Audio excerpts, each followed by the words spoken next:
The Grand Illusion: How the Ukraine conflict shattered the European superstate.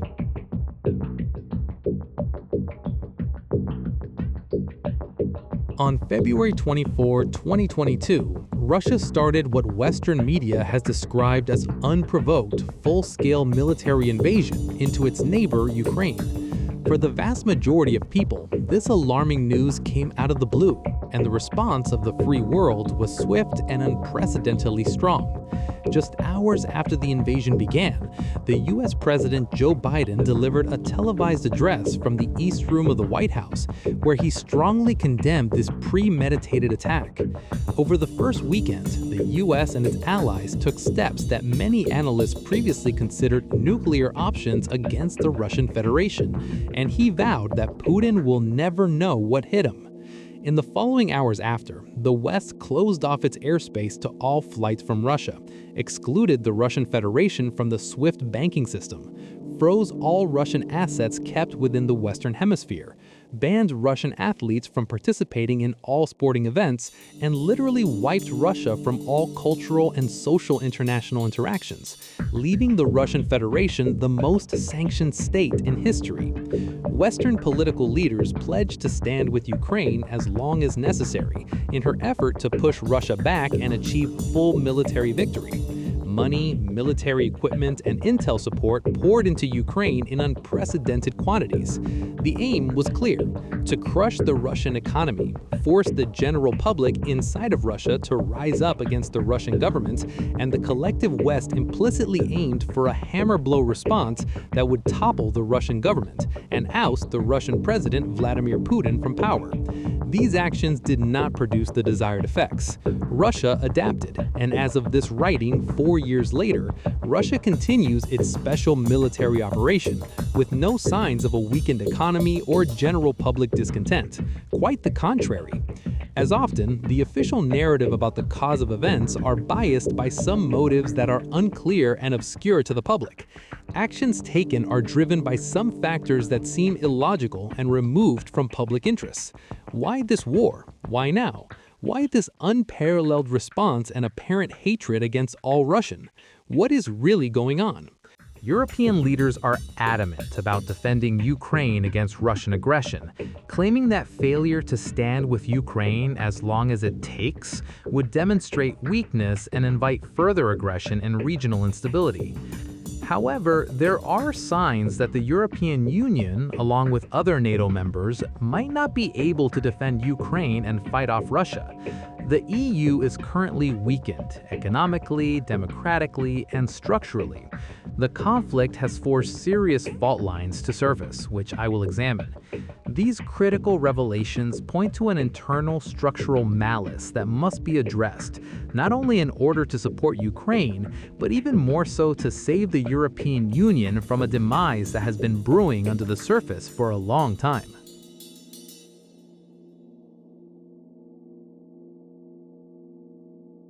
Chapter 1: The Russia-Ukraine Conflict. The conflict between Russia and Ukraine is a deeply layered crisis. While the 2022 full-scale invasion is the most visible flashpoint, the root causes are a blend of centuries of shared history, modern geopolitical competition, and clashing visions of national identity.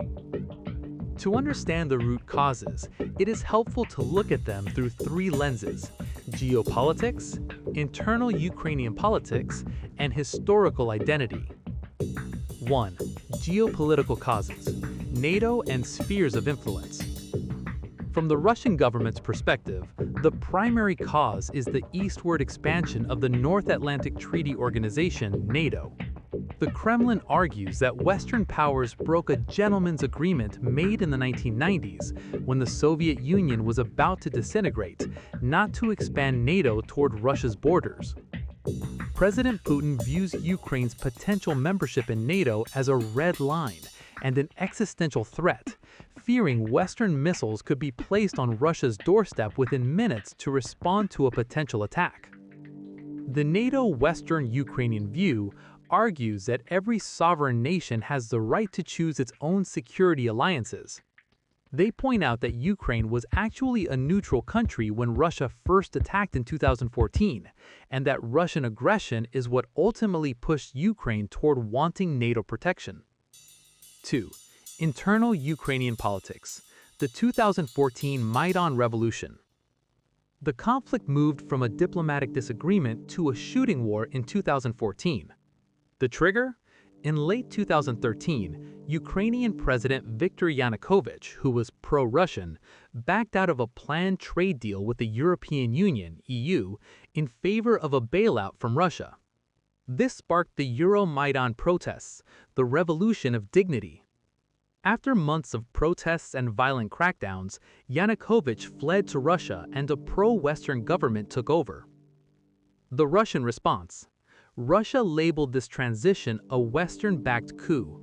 Following came a period of civil war in Ukraine and an increased hostility towards the Russian-speaking minority in Ukraine. Fearing that the Kyiv government would push out the Russian fleet from its naval base in Crimea in response, Russia annexed Crimea. On May 11-12, 2014, Ukraine's eastern Donbas region declared independence for the Donetsk People's Republic (DKR), and Russia started supporting pro-Russian separatists in eastern Ukraine, leading to a low-level war that lasted 8 years until the 2022 invasion. The conflict is essentially a collision between Russia's desire to maintain a sphere of influence over its neighbors and Ukraine's desire for sovereign self-determination and integration with Europe and security guarantees. Up until now, the weight of Russia's point of view has largely been dismissed by the so-called West, but a shift in atmospheric composition is on the horizon. As of late December 2025, the diplomatic landscape for ending the Russia-Ukraine conflict has shifted from abstract peace plans to active high-level negotiations. While a definitive end is not yet guaranteed, several realistic non-military off-ramps have emerged.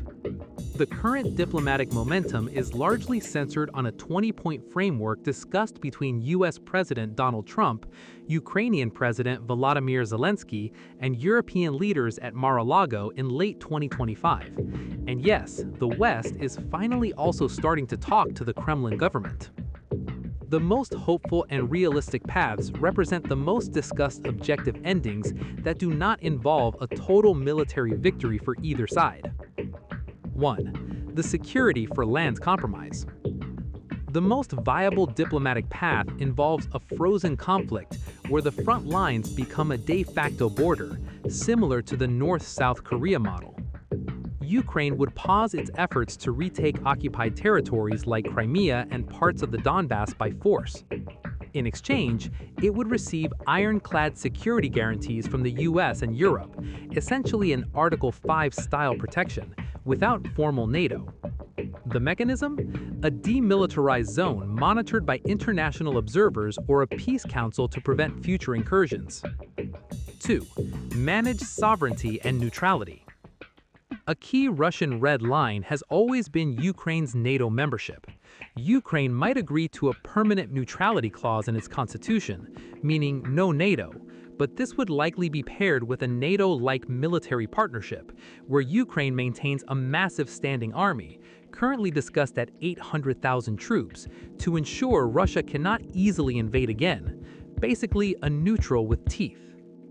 Russia might be forced to concede on Ukraine joining the European Union as a non-military compromise, providing Ukraine with long-term economic stability and the European political identity.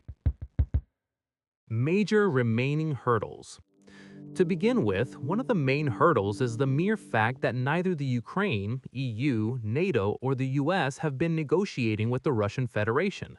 All the peace talks and the point plans have simply been internal chats, judged by the fact that the Russian Federation has been absent from the negotiation table. Vladimir Putin has stated 4 main objectives with the special military operation. First, Ukraine must remain neutral and it must never enter NATO, ever. Second, Ukraine must be demilitarized. In the eyes of the Russian Federation, this means that Ukraine must only be allowed to maintain a military of the size around 20,000 troops. Third, denatification.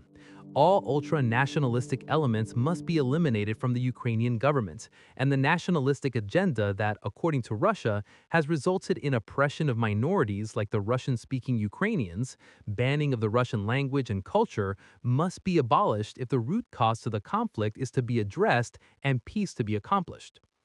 Fourth, Ukraine and the international community must recognize the four oblasts and the Crimea that the Russian Federation has annexed as Russian territories. The Russian justification being that a majority of the people living in these areas have voted to join the Russian Federation. We can add to these four objectives the legitimacy problem. Vladimir Putin has stated that Zelensky is not legally elected president of Ukraine. His term in office expired on May 20th, 2024, and only a newly elected president of Ukraine can legally sign a peace treaty. But let's assume that Ukraine and its backers and the Russian Federation will finally sit down at the negotiation table. There are still humongous obstacles that must be overcome.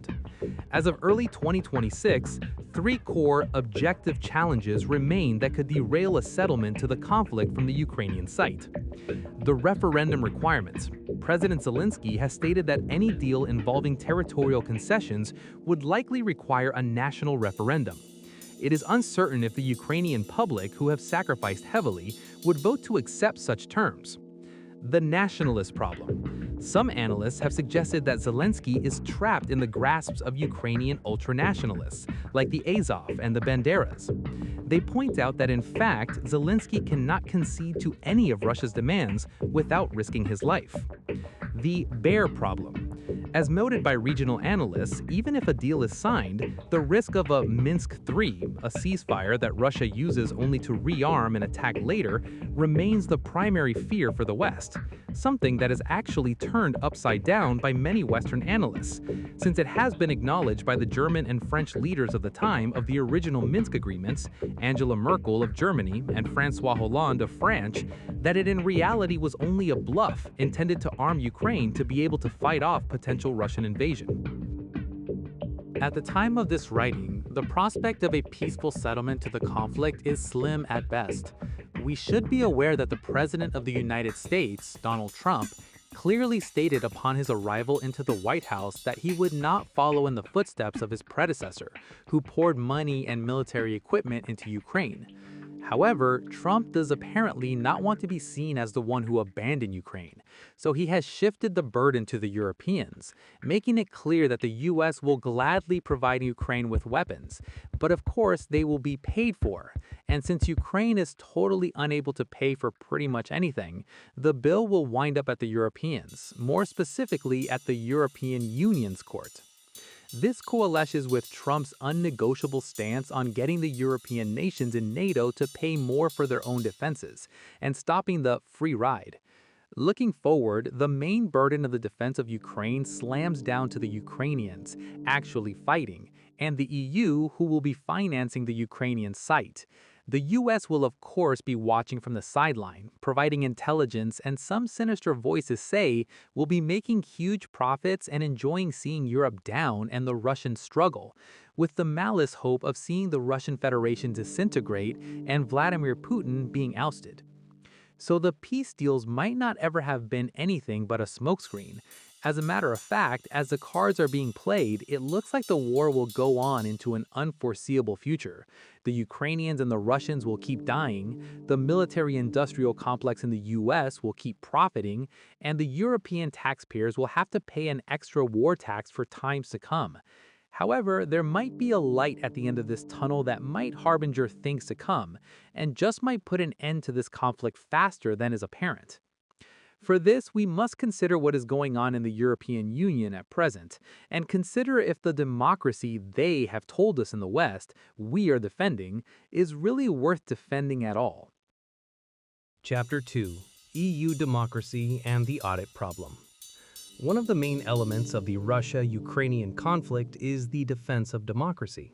One of the main selling points for the unconditional support for Ukraine and "we stand with Ukraine as long as necessary" statements is the claim that Ukraine is a democratic state, defending the pillars of Western democracy against the totalitarian Russia.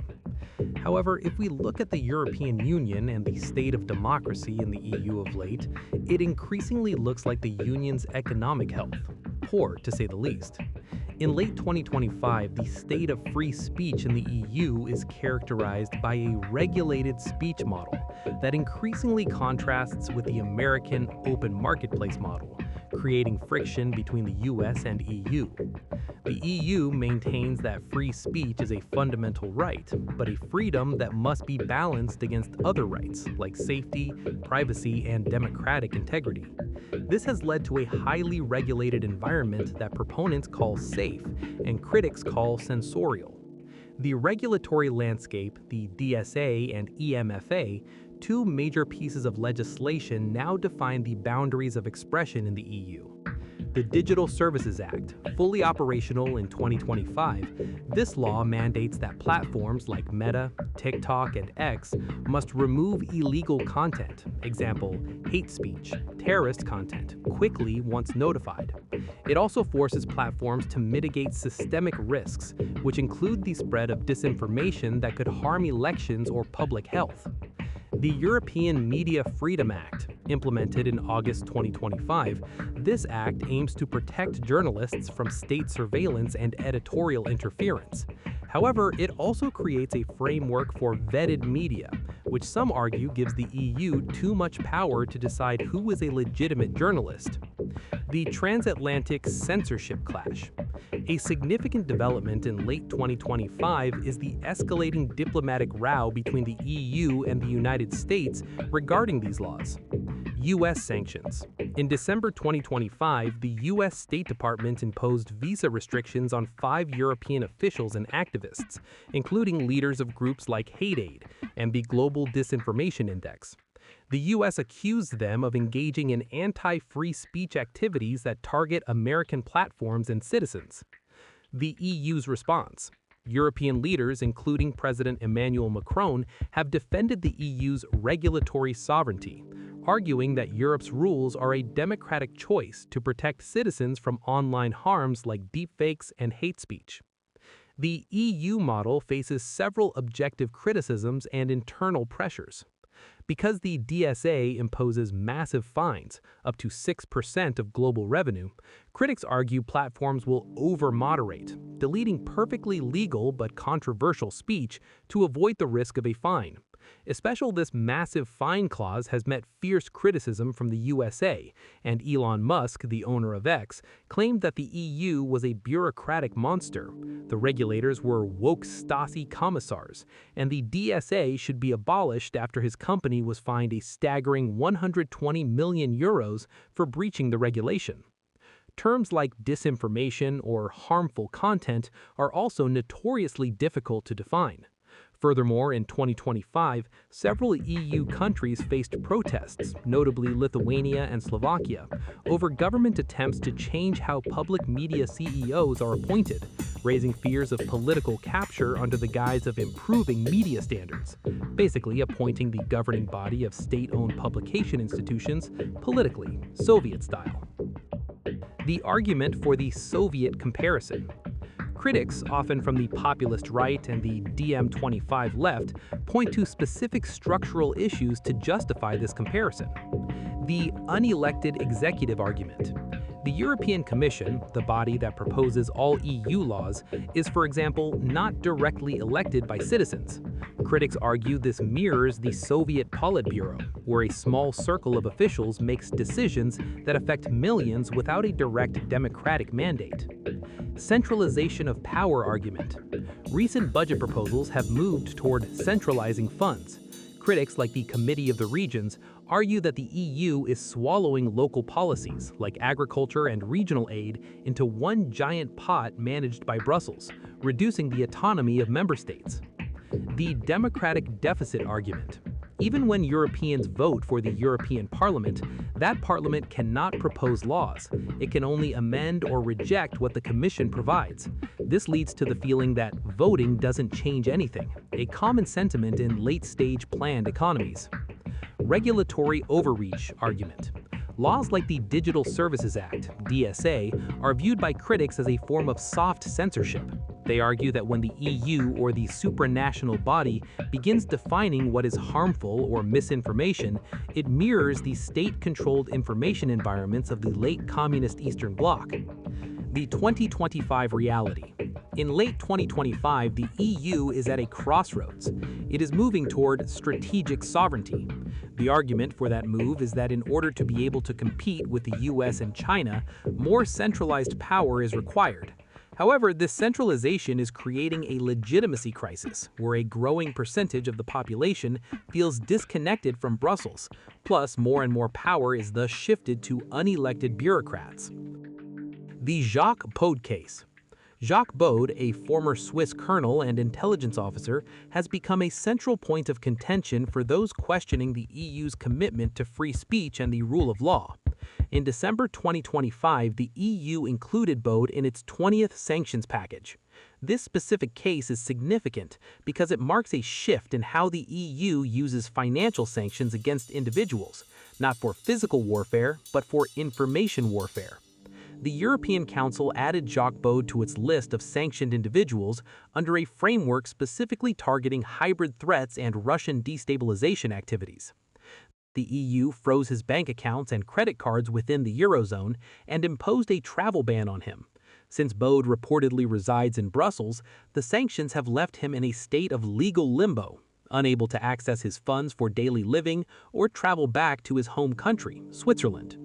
The EU's reason, the official journal of the EU, states that Bode acts as a mouthpiece for pro-Russian propaganda, accusing him of spreading conspiracy theories that justify the invasion of Ukraine and undermine the security of the Union. Critics of the EU use the Bode case to argue that the Union is moving towards an authoritarian model of governance. Their arguments include punishment without a trial. Sanctions are executive decisions, not judicial ones. Bode was not charged with a crime in a court of law. He was placed on a blacklist by a political body, the European Council, based on a statement of reasons that labels him a mouthpiece for propaganda. The EU is effectively using financial execution to silence a critic. This is seen as a way to punish speech that is legal under the principle of free expression, but politically unacceptable. The message sent to other analysts and journalists is that if your views deviate too far from the official EU narrative on the war, you risk losing your livelihood and your ability to travel. In fact, the Jacques Bode case is chillingly reminiscent of how the Soviet government treated its political adversaries. The innocent until proven guilty conflict. Critics of EU sanctions against Colonel Bode illustrate a central point regarding democracy and emphasize that rights should only be annulled by a court of law. Why else are we even defending democracy in the first place? In the case of Jacques Bode, this principle was arguably bypassed. Under current EU law, sanctions are classified as restrictive measures, not criminal punishments. This legal loophole allows the EU to freeze a citizen's bank accounts and restrict their movement without the beyond the reasonable doubt standard required in a criminal court. The Jacques Bode case illustrates the modern paradox of liberal democracy. In an era of digital and hybrid warfare, can we truly talk about democracy if it uses authoritarian-style tools, like asset freezes for speech, to protect itself? Free speech versus information manipulation. The EU's defense of its actions rests on a specific 2025 legal distinction: the difference between freedom of expression and foreign information manipulation and interference, FIMI. The EU view, the European Commission argues that they are not sanctioning ideas, but rather coordinated activities that threaten the security of the Union. They view Bode not as an independent analyst, but as an asset in a Russian hybrid campaign designed to destabilize Europe. The counterview: if a democracy is true, it must tolerate ideas that are not favorable.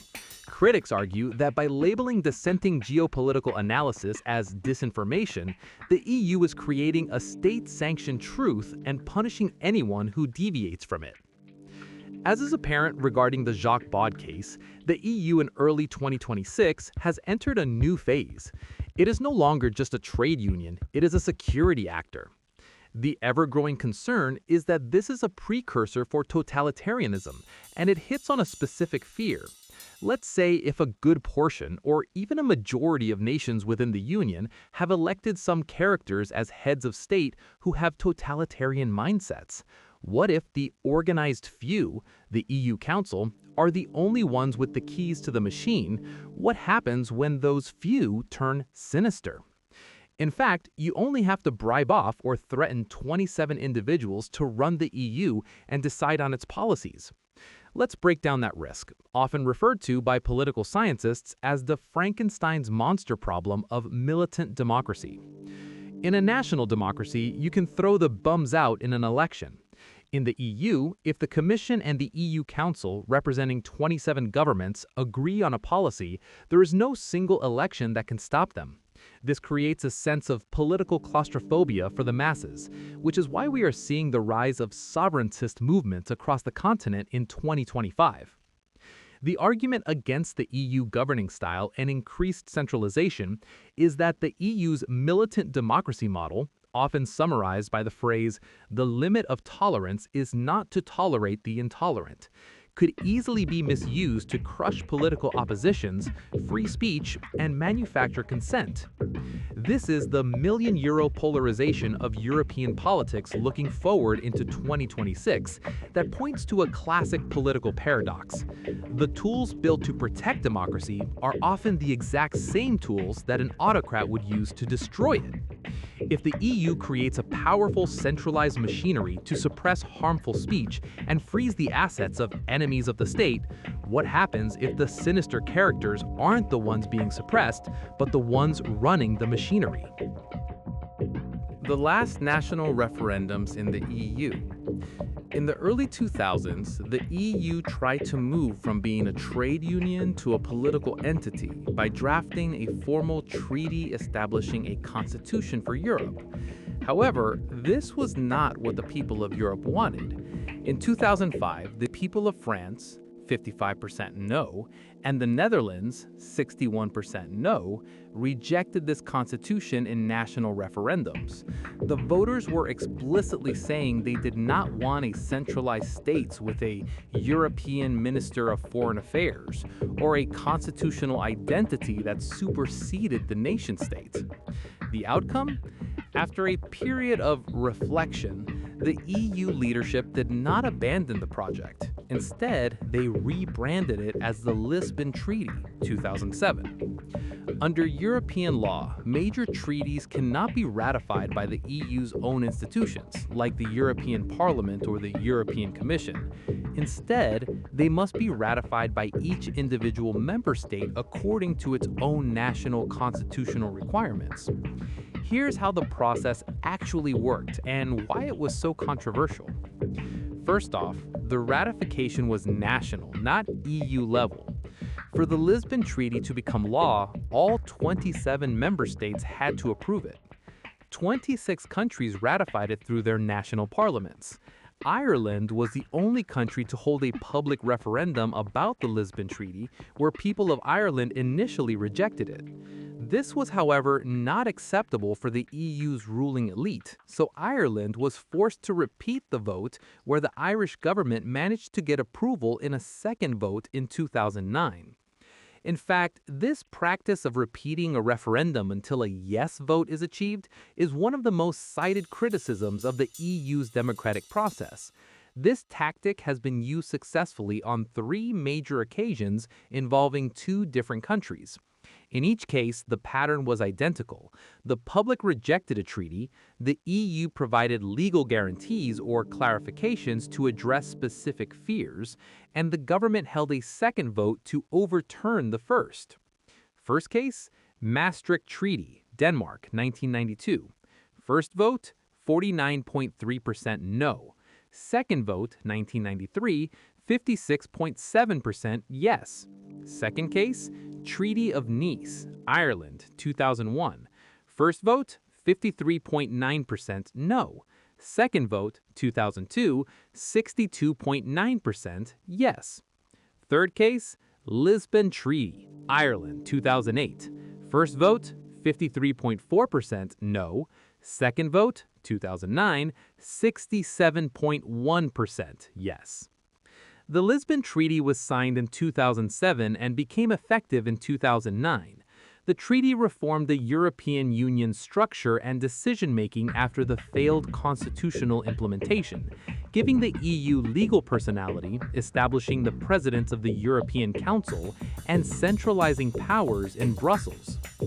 Valéry Giscard d'Estaing, the man who actually wrote the original constitution, famously admitted in an article for The Independent, October 2007, "The difference is one of approach rather than content. The public is being led to adopt, without knowing it, the proposals in the original constitutional treaty are practically unchanged. They have simply been dispersed through old treaties in the form of amendments.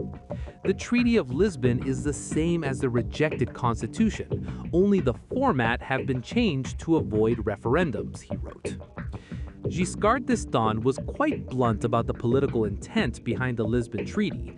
He suggested that the document was made intentionally impenetrable to the public to avoid the democratic hurdles that had killed the 2004 Constitution.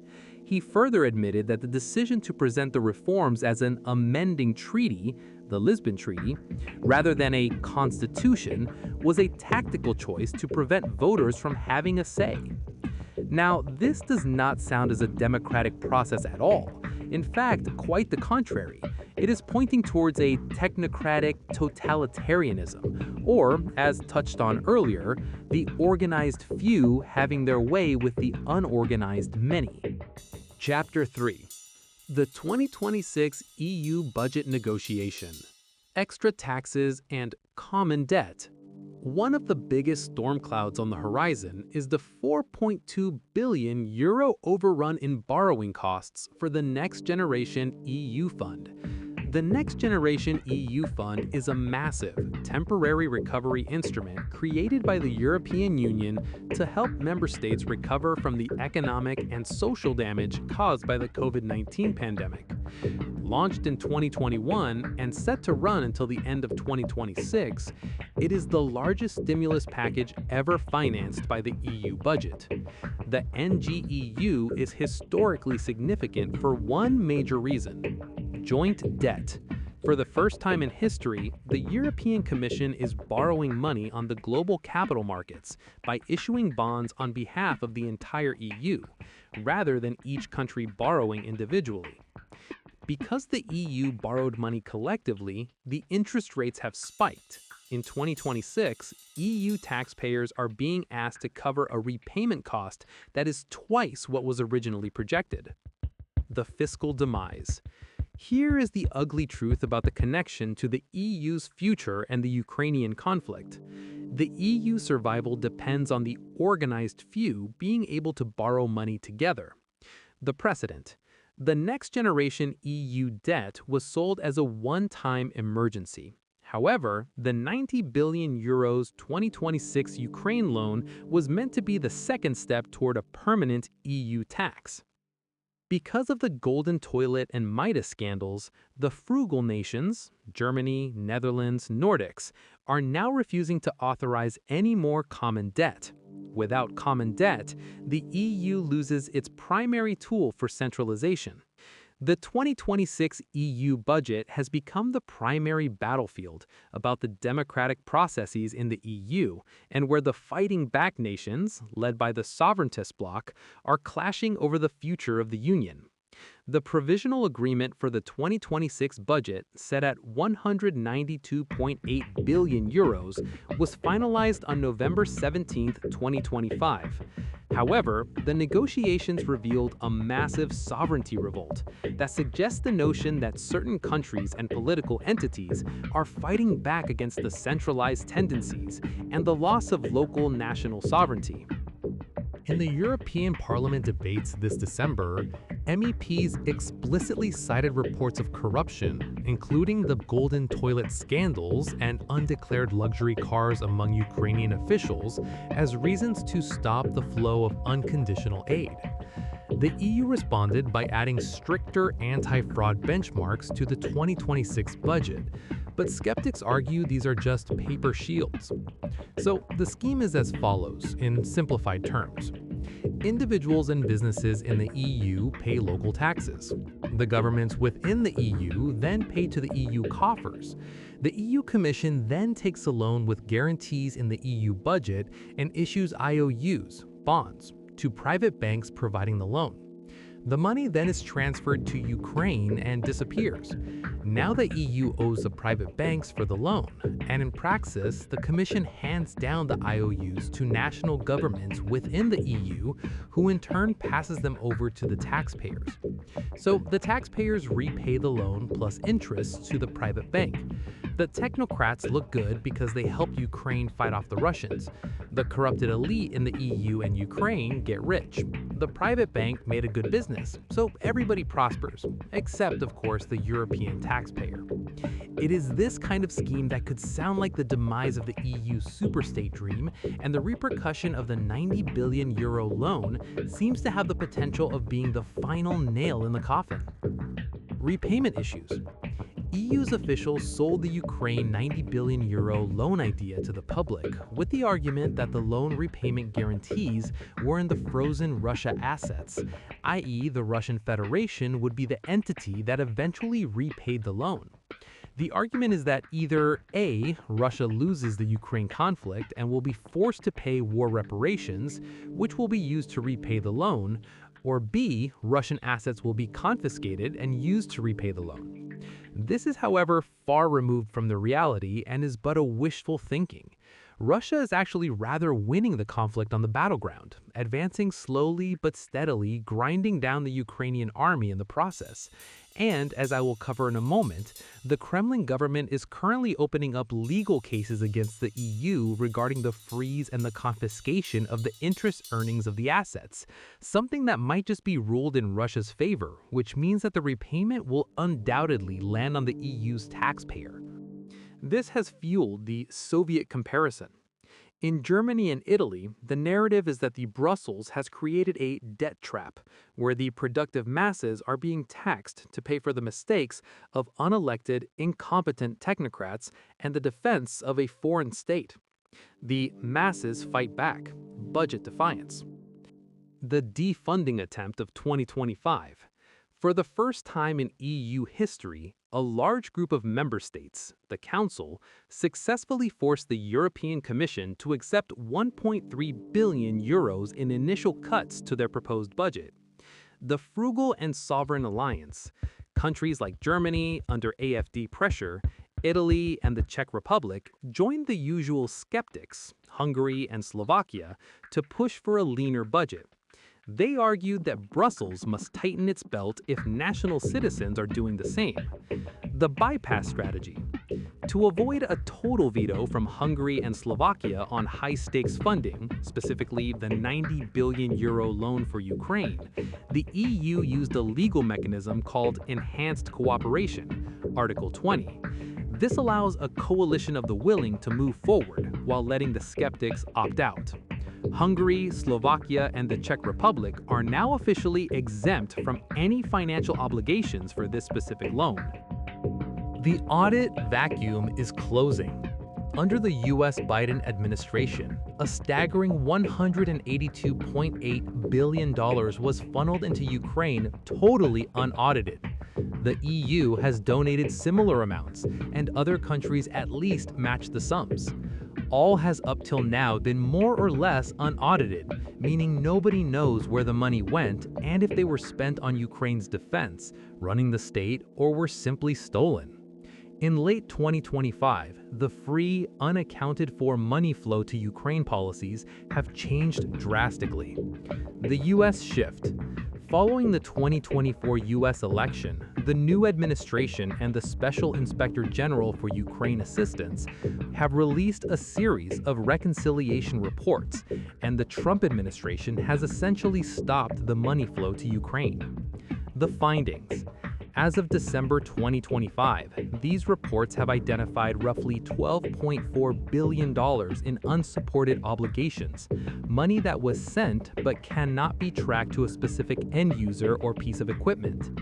This accounting black hole is being used by the US Congress to justify the liability narrative I want to put in focus. As a result, the protection Zelensky enjoyed against corruption charges is being withdrawn, possibly as a leverage point to force a peace deal. European Union's audit failures. The European Court of Auditors released Special Report 26/2025 on December 15, 2025, which confirms many suspicions about the organized few and their corruption existence. The oversight gap. The report admits that while mandates are clear, the exchange of information between EU anti-fraud bodies, OLAF and EPPO, is insufficient. We don't know where the money is. The ECA explicitly stated that the European Commission does not know whether all the money owed to the EU budget is being repaid or if it is being stolen. The double standard. While the EU is quick to freeze the bank accounts of critics like Jacques Baud, the auditors found that thousands of fraud allegations involving EU funds in Ukraine and elsewhere were dismissed or cumbersome to transfer for criminal investigation. In late December 2025, the debate over Swiss bank secrecy has become the final red line for the European Union's credibility. If the organized few in Brussels cannot prove they can find the missing billions, the taxpayer revolt I've described will likely become uncontrollable. Here is the current status of the legal and financial maneuvers to track those funds as of December 29, 2025. The Special Waiver Proposal, early 2026. Following the ECA Special Report 26/2025, which admitted the EU doesn't know where the money is, the European Parliament's Committee on Budgetary Control, CONT, is currently drafting a resolution to demand a one-time transparency waiver from the Swiss Federal Department of Finance. The goal: to lift secrecy on any accounts opened by politically exposed persons from Ukraine and their business associates, like the Mindich Group, between February 2022 and December 2025. The conflict. Switzerland is resisting. In late 2025, Swiss banks are arguing that such a move would destroy their neutrality and that the EU is trying to use Switzerland as a scapegoat for its own failed auditing of the Biden-era funds. The private holding trap. The smoke and fire theory is being tested by a new financial discovery: the shift from direct accounts to private equity. Reports from late 2025 suggest that misappropriated funds were not just sitting in a bank, but were used to buy into Swiss and Luxembourg-based private equity funds. These funds then purchase real estate and tech companies across the globe. This makes the money almost impossible to track through traditional audits. If Zelensky's associates used this method, the organized few would have to dismantle the entire European shadow banking system to find it, something they are hesitant to do because many European elites use the same systems. The culpability question, the Mindich connection. The discovery of Timur Mindich $100 million embezzlement scheme in the energy sector of Ukraine, Timur being Zelensky's former business partner and co-owner of the Quartal 95 publishing house, has fundamentally changed the narrative regarding the Ukraine war funding, and in fact, the management of funds within the EU. The biggest media attraction was the Golden Toilet case. The 1,000 hours of wiretaps and the discovery of gold-plated fixtures in Mindich's apartment, while millions of Ukrainians faced blackouts, have made it impossible for the Ukrainian administration to claim isolated incidents. Responsibility. While investigators have not yet directly implicated Zelensky in the theft, the shadow controller narrative is sticking. In late 2025, the argument is that either Zelensky knew and allowed it, or he did not know and has lost control of his own inner circle. Both are politically devastating. This, of course, bleeds directly into the EU and addresses the culpability of the EU's officials and how they manage EU's funds. Chapter 4. The liability issue. Let's now take a look at whether, on a national level, there are discussions about liability among the public, in the media, in local parliaments, etc., regarding this, we can call it corruption, within the EU and mismanagements of its funds. The mismanagement of Ukraine funds is not just a mistake. It is a systemic failure that proves the EU superstate cannot manage a continental budget without corruption or revolt. The EU will likely not vanish as a geographic concept, but it will vanish as a political authority. By 2027, the EU will likely be forced to return to being a decentralized trade union simply because the masses refuse to fund anything more ambitious. The criminal complaint wave in Germany and France. In the major paymaster nations, the discussion is no longer just a political debate, it is becoming a judicial one. In Germany, the audit or halt movement, in the Bundestag, German parliament, members of the AfD and even some from the BSW have filed formal inquiries demanding that the German prosecutor general investigate whether German national wealth is being criminally misappropriated through EU channels. The media narrative has shifted from helping a neighbor to subsidizing a black hole. France, the tax strike rhetoric. In local French regional councils, particularly in the north and south, local politicians are passing non-binding resolutions stating that not a single euro more should be sent to Brussels until a full, independent forensic audit of the Ukraine funds is conducted. The term financial treason is appearing with increasing frequency in French editorials. The sovereignty protection trials, Hungary and Slovakia. These nations are using the liability argument as a sword rather than a shield. Local tribunals. Hungary has established sovereignty protection committees at the local county level. These bodies are investigating how EU-funded NGOs in their regions might be linked to the same offshore networks mentioned in the Operation Midas Golden Toilet scandal. The legislative pivot. In Slovakia, the parliament is debating a law that would allow the state to sue EU commissioners in Slovak courts if it can be proven that Slovak taxpayer contributions were lost to gross negligence or corruption within the EU body. The media, from guardian to prosecutor. The most visible change is in the media landscape, the alternative mainstream. Outlets that were once considered fringe are now leading with headlines like "The billion-euro heist" and "Who's policing the police?" There is a growing public demand for disallowance, a legal term meaning that if an official authorizes a payment that is later proven to be corruptly used, that official should be personally liable for the loss. Local parliaments in the Czech Republic and Austria are discussing liability clauses for their own national representatives in Brussels. The idea is, if you vote for a budget that is stolen, you lose your pension. The data implies that the technocrats in Brussels are losing their social contract. When the public begins to view the union as a racketeering scheme, the individual liability of the organized few becomes the primary campaign issue. In early 2026, we expect to see the first national arrest warrants, or summons to appear, issued by sovereigntist-leaning national courts against mid to high-level EU officials.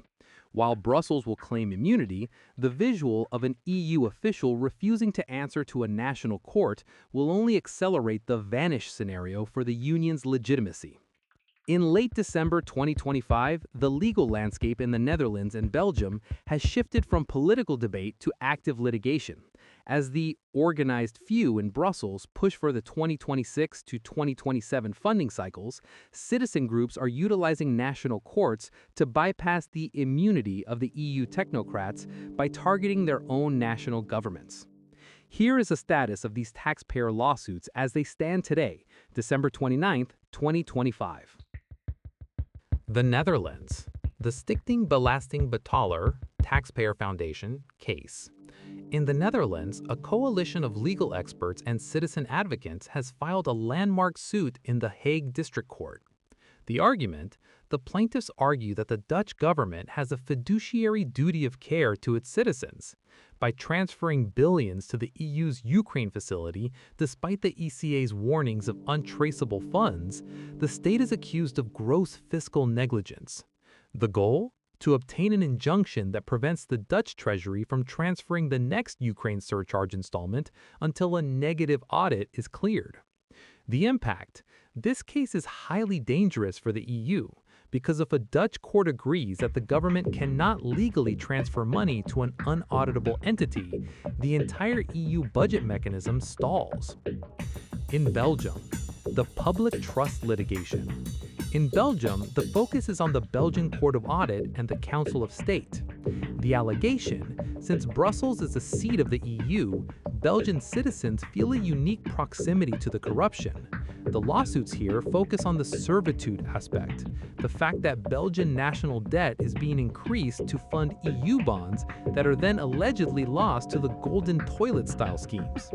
The strategy: plaintiffs are seeking a ruling that forces the Belgian finance minister to be personally and civilly liable for funds that are proven to be misappropriated, arguing that state immunity does not cover complicity in financial racketeering. These lawsuits are creating a liability chain that looks like this. The citizen sues the national government. The national government, to defend itself, is forced to sue or formally audit the EU Commission. The EU Commission is finally stripped of its immunity because its own member states are forced to turn against it to satisfy their own national courts. The corruption label in local Flemish and Frisian parliaments. In local Flemish and Frisian parliaments, the term EU corruptie is no longer a taboo. Local councils are passing motions to shield local taxes. They are exploring legal ways to prevent local tax revenue from being bundled into national contributions that eventually go to the EU, effectively attempting a financial secession from the Brussels-led system. The data suggests that while the organized few may never face a traditional criminal trial in an EU court, they are facing a financial guerrilla war at the national level. By early 2026, the risk for an EU official might not be jail, but total financial pariah status. If national courts rule that these transfers are negligent, the individuals who signed off on them may find their bank accounts frozen and their reputations destroyed by the very masses they thought they could ignore. The servitude earlier mentioned is being challenged by the only thing that technocrats understand: the legal right to stop the money. On top of all this, the government in Moscow is also suing the EU for freezing its assets and funneling the interest revenues into Ukraine. In late December 2025, the legal battle over Russia's frozen assets, approximately $300 billion, the majority held in the Brussels-based clearinghouse Euroclear, has moved from theoretical threats to a massive multi-front judicial war. Moscow's strategy is no longer just about getting the money back. It is about creating a legal contagion that threatens the very stability of the Western financial system. Chapter 5. Germany, the sick old man of Europe. Let's now look at the economic prospects of Europe. In late December 2025, the data regarding Germany, the traditional economic locomotive of Europe, suggests that the engine is not just slowing down, it is undergoing structural deindustrialization. When we combine the ill management of EU funds with the specific Germany's energy policies, cutting off imports of cheap Russian energy, closing down of nuclear power plants, we are looking at a polycrisis that threatens the very foundation of the German economic model. Before 2022, Germany imported approximately 55% of its gas from Russia at roughly 20 to 30 euros per megawatt hour. In late 2025, while prices have stabilized from the 2022 peaks, Germany is reliant on expensive US and Qatari LNG, costing 2 to 3 times the historical Russian average. The nuclear exit. By shutting down its last 3 nuclear plants in 2023, Germany removed 8.5 gigawatts of reliable, low-carbon baseload power. This has forced a reliance on expensive natural gas and dirty lignite, or brown coal, to balance the grid when the wind doesn't blow, making German electricity prices some of the highest in the industrialized world. The GDP forecast: managed decline versus meltdown. As of December 2025, the economic indicators for 2026 Germany are grim. energy-intensive sectors, chemicals, steel, glass, have cut production by nearly 20% compared to 2021 levels. Companies like BASF and Volkswagen are shifting investment to the US and China, where energy and labor are cheaper. The GDP prediction. After a stagnant 2024 and 2025, most models for 2026 predict a contraction of 0.5 to 1.5%. While meltdown, a sudden 10 to 15% drop, is unlikely due to Germany's remaining cash reserves, we are seeing a permanent loss of potential, a slow-motion derailment. The financial liability to the EU. This is where the demise of the EU theory gains the most traction. The paymaster is broke. Germany provides roughly 25% of the EU's net budget. If Germany's GDP shrinks and its tax revenue falls, it can no longer subsidize the servitude of the southern and eastern states. The debt brake, or Schuldenbremse. Germany's own constitutional laws prevents it from borrowing more money to fix the gap. In late 2025, this has led to a civil war within the German government, as the organized few try to bypass the debt brake to fund both the green transition and the Ukraine loan. The masses in Germany are feeling the tax-burdened servitude. For the first time since the 1940s, a generation of Germans expects to be poorer than their parents. When Germans see their government cutting local subsidies for farmers while authorizing $90 billion loans for a state they perceived as infested with golden toilets, the social contract snaps. We are not seeing a potential meltdown, we are seeing the active dismantling of the German industrial heartland. If Germany falls into a permanent recession, the EU's redistribution model dies. Without German money, the organized few in Brussels have no carrot to offer, leaving them only with the stick of regulations, which the sovereign nations are now openly defying. Germany is no longer the powerhouse, it is the sick man of Europe again, but this time, the hospital, the EU, is also bankrupt. In late December 2025, the political climate in Germany has reached a fever pitch. With the federal elections scheduled for September 2026, the energy question has become the single most important factor that will determine if the German powerhouse can be salvaged or if the demise many have predicted will become irreversible. Here is the current status of the strategic shifts being discussed in Berlin as of today, December 29, 2025. The nuclear renaissance versus the law. The debate over reopening the nuclear plants, the Isar 2, Emsland, and Neckarwestheim 2, has shifted from impossible to a central campaign pillar for the opposition. The CDU-CSU position, Friedrich Merz, the current chancellor, has officially pledged that if he becomes chancellor in 2026, he will seek to reactivate what can be reactivated. However, experts warn that after 3 years of being offline, the technical and legal hurdles and the lack of specialized staff make a quick restart unlikely before 2027. The AfD-BSW pressure. Both the AfD and Sarah Wagenknecht's BSW are demanding an immediate return to nuclear and coal, framing the Green Party's energy transition as a criminal act of economic sabotage against the German worker. The secret energy deal with Russia. Perhaps the most controversial storm cloud is the quiet discussion regarding the Nord Stream pipelines and the resumption of gas flows. The industrial revolt, leaders of the Mittelstand, Germany's small to medium manufacturing core, are openly lobbying for a pragmatic energy deal with Moscow once the 2026 peace framework is signed. They argue that without gas at 30 euros per megawatt hour, German industry cannot compete with the US or China. The political divide. While the current government refuses to discuss it, the 2026 election projections suggest that any coalition excluding the Greens will likely move toward energy normalization with Russia as a matter of national survival. Will Russia sell energy to Germany again? This is the billion-euro question. The assumption in the West was that Russia needs to sell to Europe. In late 2025, that assumption has been proven false. 1. The pivot to the east is complete. By late 2025, Russia has successfully diverted the majority of its gas and oil to China, India, and the global south through the Power of Siberia 2 and increased LNG capacity. The Kremlin stance, Putin and the Gazprom leadership, have stated that the era of cheap energy for unfriendly nations is over. 2. The price of normalization.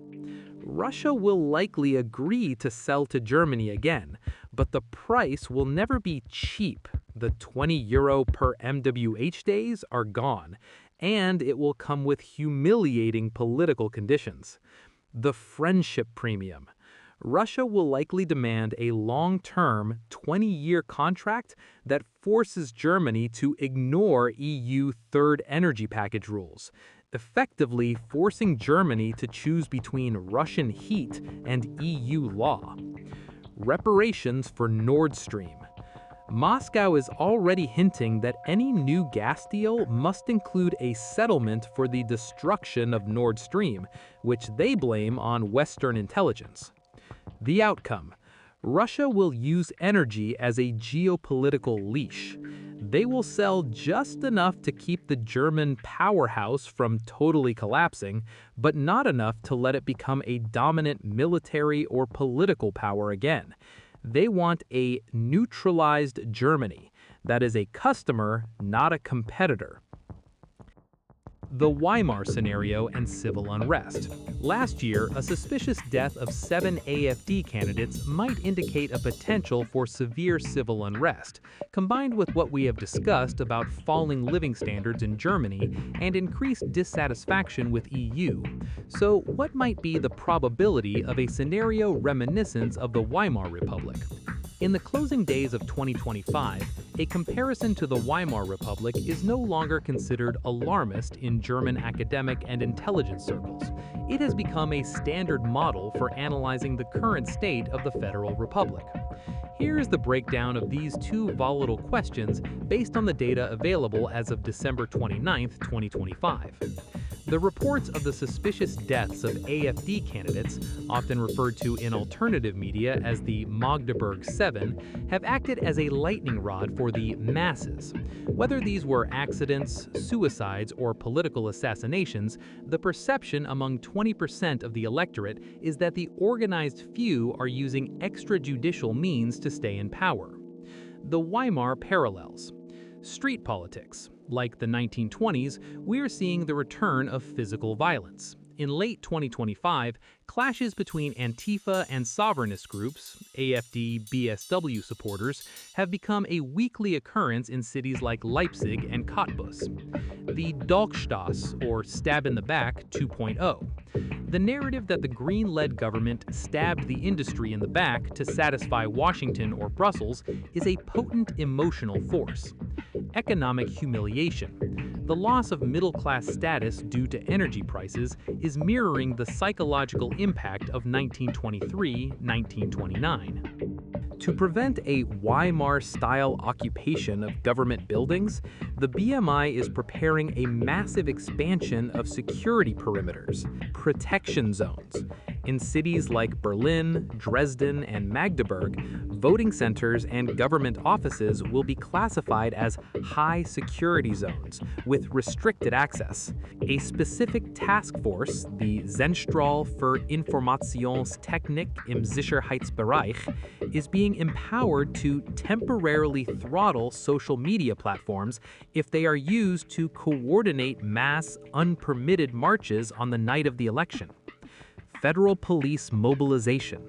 The Bundespolizei is planning the largest mobilization in its history, with roughly 45,000 officers to be deployed to prevent clashes between the sovereignist bloc and the Antifa counter-protesters.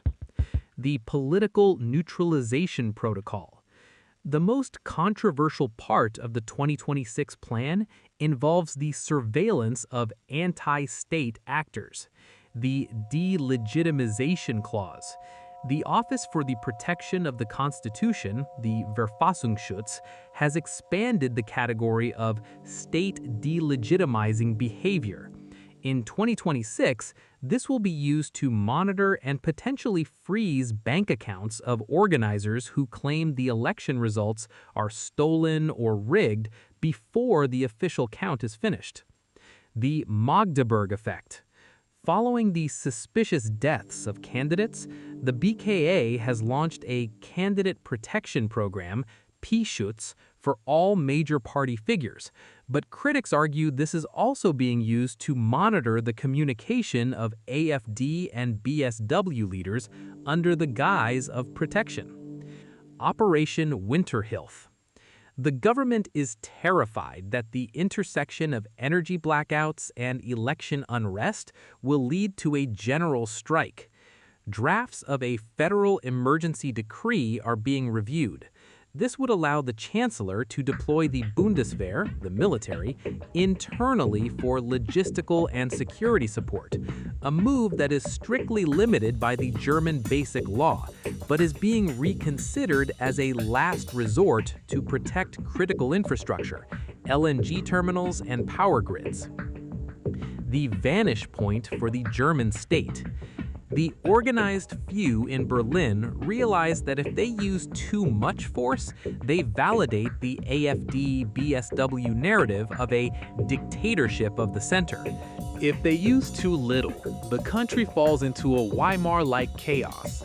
By late 2025, the data suggests that Germany is no longer a stable democracy. It is a militant democracy trying to survive its own internal contradictions.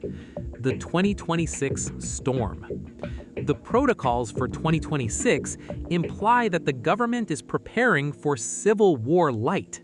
The servitude of the taxpayer and the falling living standards have made the population so volatile that the state can only maintain order through a massive show of police force. As we look towards 2026, the question is not, will there be protests, but will the police remain loyal to the government or side with the masses? Probability of a meltdown. Most risk assessments for 2026 place the probability of a constitutional crisis at 65%. The fear is that if the AfD wins the most seats in September 2026, but is blocked by a coalition of all against one, the masses will view the parliamentary system as a sham, leading to mass strikes or a March on Berlin scenario. The servitude of the German taxpayer is now being linked directly to the EU Green Deal. Germans are being asked to pay for a heat pump mandate and CO2 surcharges while their factories close. This has created a populist surge that threatens to make Germany ungovernable. The data implies that 2026 will be the year of the Great German U-turn. If a sovereignty-leaning coalition takes power, Germany will likely break ranks with the EU technocrats, reopen its energy channels, and stop being the paymaster for the Ukraine loans and the EU's green policies. This could save Germany's GDP, but would immediately trigger the collapse of the EU's central authority, as there would be no more German money to hold the union together. The powerhouse is trying to save itself by disconnecting from the very superstate it helped create.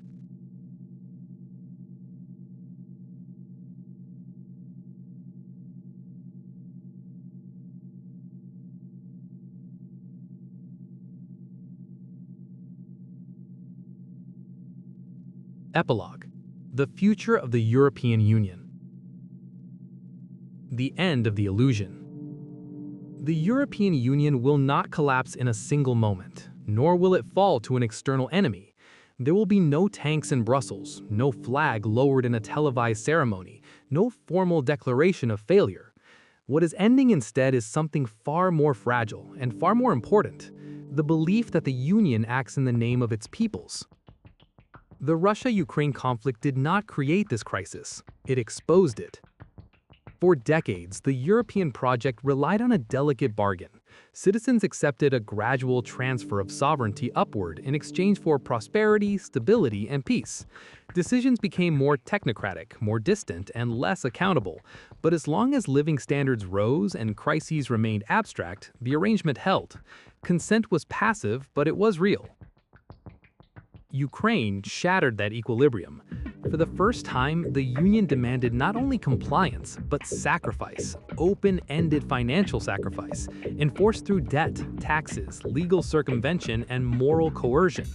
It asked populations facing inflation, energy insecurity, and industrial decline to fund a war they don't control, in a country they cannot audit, through institutions they cannot sanction. And when questions were asked, the answers were not persuasion, but discipline. Budgets were bypassed, vetoes were neutralized, courts were elevated above parliaments, speech was reframed as delegitimization, audits became paper shields. The principle of unanimity, once the last democratic break, was treated as an obstacle to be engineered around. What emerged was not solidarity, but compulsion without accountability. This is the moment the EU ceased to function as a voluntary political community and began to resemble what its critics had long warned against, a system that governs for the people but no longer by them. The financial dimension made this transformation irreversible. Joint debt without joint trust is unsustainable. Once taxpayers believe that money disappears into untraceable networks, that elites are insulated from liability, and losses are socialized while gains remain private, the social contract dissolves.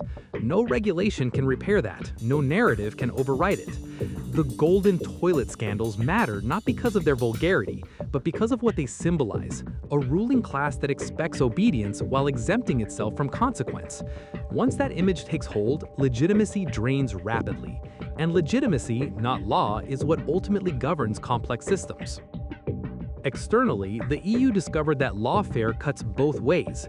By weaponizing finance and property rights against Russia, it exposed the fragility of the very order it depends on. Reserve currencies rely on predictability. Contracts rely on neutrality. When those foundations are politicized, capital does not protest, it leaves. Markets, unlike voters, do not negotiate. Internally, the EU is learning that militant democracy is a contradiction that can only be managed temporarily. You can suppress dissent, freeze accounts, monitor speech, and expand security perimeters, but every such action confirms the accusation it seeks to defeat. Power enforced without consent does not stabilize a system. It accelerates its hollowing out. What remains then is not collapse but regression. The EU will survive as a structure but not as a superstate. It will retreat to the lowest level of integration that member states are willing to fund voluntarily. Defense, debt, energy, and taxation will renationalize, not because of ideology, but because trust has been exhausted. The EU will continue to exist on paper while power migrates back to capitals. Courts become battlefields and cooperation becomes transactional. What we are witnessing is not the sudden death of the European Union, but its forced regression. The superstate dream has collided with the hard limits of legitimacy. Budget defiance, legal fragmentation, national liability claims, and opt-outs are not temporary crises. They are adaptive behaviors. Member states are learning successfully that Brussels authority ends where enforcement becomes unaffordable. History suggests this outcome is not unique, nor is it tragic by default. Systems that overreach often shrink before they reform. Empires dissolve into federations. Federations devolve into alliances. What matters is whether the retreat is peaceful or resentful, orderly or chaotic. The unresolved danger lies not in decentralization, but in denial. If Europe's leaders continue to treat dissent as pathology rather than signal, and if they believe systems can endure indefinitely without consent, then the future of the Union will not be decided by Russia, markets, or courts, but by the quiet withdrawal of belief from below. Democracy usually does not die when it is attacked. It dies when it is invoked, but no longer practiced. That, more than any battlefield outcome in Ukraine, is the storm on the horizon for Europe. Ukraine will remain the historical accelerant, not because Europe supported it, but because it did so without restraint, without audit, and without democratic authorization. The perception, now deeply rooted, that European taxpayers were converted into guarantors of an unaccountable system, both in Brussels and Ukraine, has done more damage to European unity than any Russian missile ever could.